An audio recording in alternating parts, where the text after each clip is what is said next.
चंदनपुर गांव में सरला और बिमला दो देवरानी जेठानी रहती हैं। बिमला सरला की जेठानी है, तो बड़े होने के नाते वो घर के सभी काम सरला से करवाती है।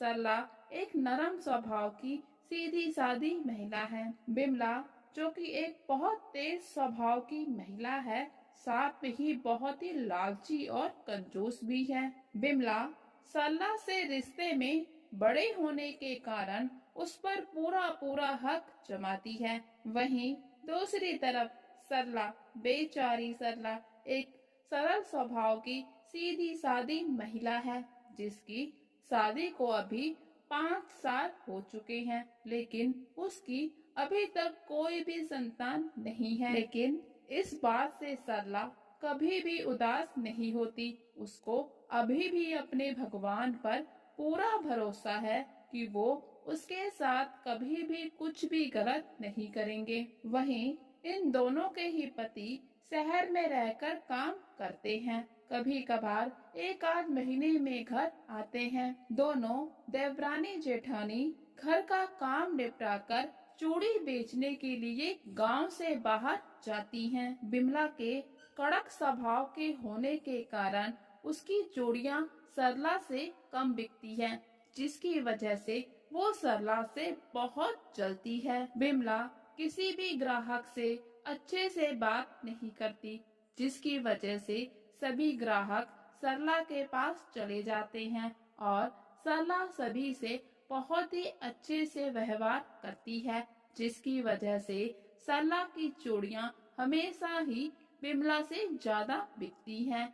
इस बात से बिमला सरला से हर समय नाराज रहती है। फिर एक दिन जब सरला और बिमला दोनों चूड़ी बेचने के लिए जा रहे होते हैं, तो बिमला सरला से कहती है, तुम्हारी वजह से मेरी चूड़ियां नहीं बिकती, तुम्हारी वजह से मुझे बहुत ही नुकसान होता है, इसलिए तुम आज मेरे साथ अपनी चूड़ियां नहीं लगाओगी। तुम मुझसे दूर रहकर अपनी चूड़ियां बेचना, ताकि आज तुम्हारी वजह से मेरा कोई नुकसान ना हो सके। तो फिर दोनों देवरानी जेठानी अलग अलग जगह बैठकर अपनी अपनी चूड़ियां बेचने लगती हैं। इतने में एक बूढ़ी औरत बिमला के पास चूड़ी खरीदने के लिए आती है, लेकिन उस बूढ़ी औरत के पास पूरे पैसे नहीं होते।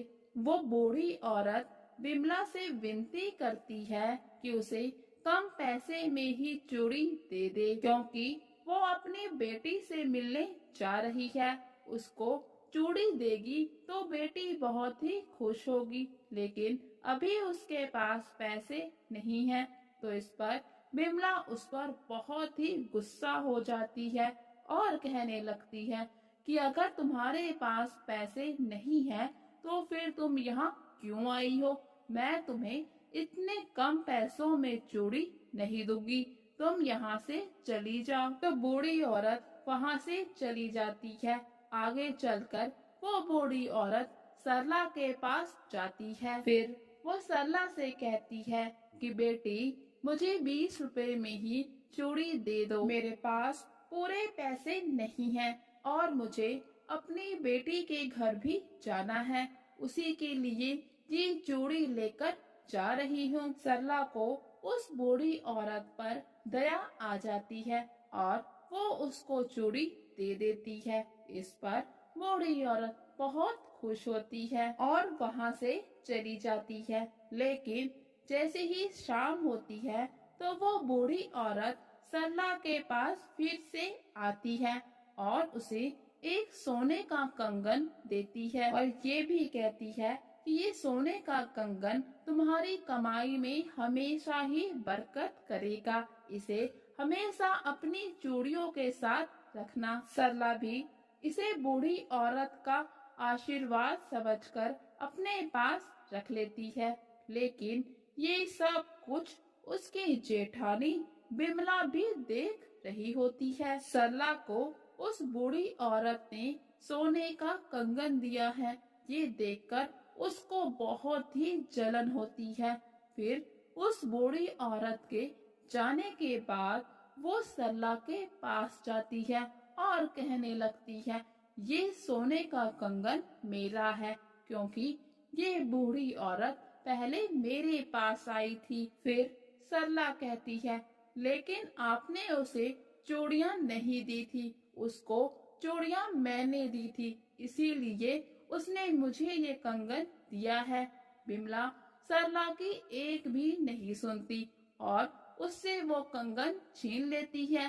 सरला उसे कुछ नहीं कहती और चुपचाप अपने घर आ जाती है। सरला जब घर आती है तो पाती है कि उसके पति भी काम खत्म करके घर वापस आ गए हैं। पति को देखकर सरला बहुत खुश होती है और फिर अपने पति को सारी बात बताती है। तो इस पर उसके पति कहते हैं, कोई बात नहीं सरला, हमारे पास जितना भी है काफी है, और फिर वैसे भी हम पैसे बचाकर क्या करेंगे, कौन सा हमारी कोई संतान है। वहीं दूसरी तरफ बिमला जब घर जाती है तो बहुत ही खुश होती है कि उसने सरला से उसका सोने का कंगन छीन लिया और सोचने लगती है कि अब वो उस सोने के कंगन को अपनी चूड़ियों की टोकरी में रखेगी, जिससे उसका